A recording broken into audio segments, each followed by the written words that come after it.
You're here for one of three reasons. One, you're an emerging or current leader and you have no idea what to do. Two, you have an idea of what to do, but you don't have a strategy. You've been at this for 3, 6, 9 months and still don't have a strategy.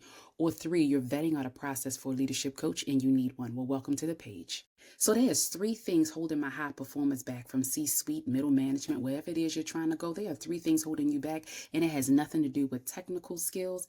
It literally has nothing to do with skills at all. So get your pen and paper. Here we go with the secret sauce. So just to be clear, I see you. You're the first one in and the last one to leave. You check every email. You're in meetings to 8 o'clock at night.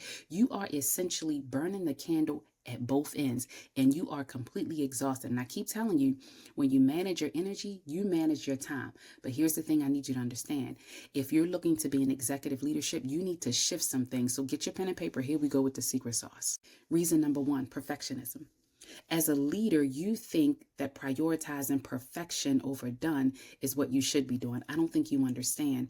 The business pays for decisiveness and how quickly you can get it done. While we don't want to have a ton of errors, we also want to make sure that what we're presenting has been decisive. You provide the insight as to why you're doing it that particular way, your solutions, your recommendations, and keep in mind the main reason they got you in that seat is not because you spent all day mulling over it. It's because you're able to make decisions to move the business forward.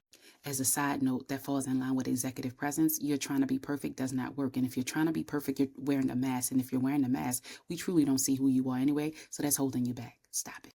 Number two, isolation. You eat alone because you think networking is a distraction, not realizing that networking, building those relationships is your currency. The more you build it, the more currency you have, and the more they introduce you to others. You keep wanting to get into the next room, but you can't get into the next room if you don't network. And when you network, you can get sponsors. And you don't realize that you can get mentors. You don't realize that if you need a coach, well, that's where I step in.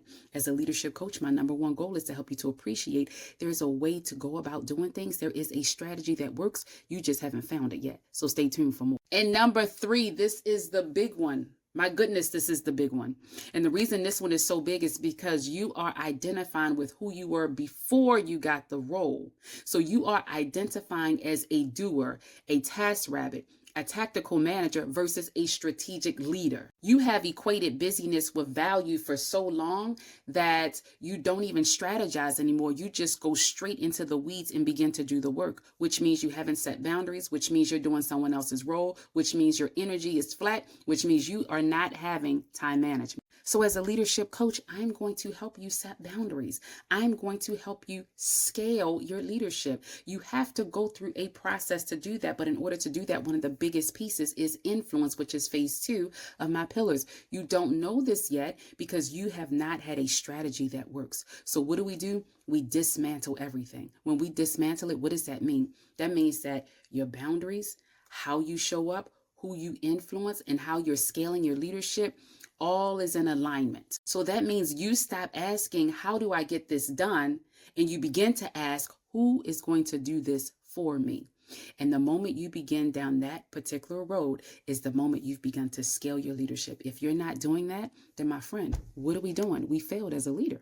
So let's stop the burnout. Let's audit your calendar. Let's stop with the perfectionism and start knowing and understanding who you can leverage within the business to get things done for you. If you need more help, right here at DanisSheldon.net, like, comment, and follow for more. And let me know in the comments which of these really have impacted you. Happy leading.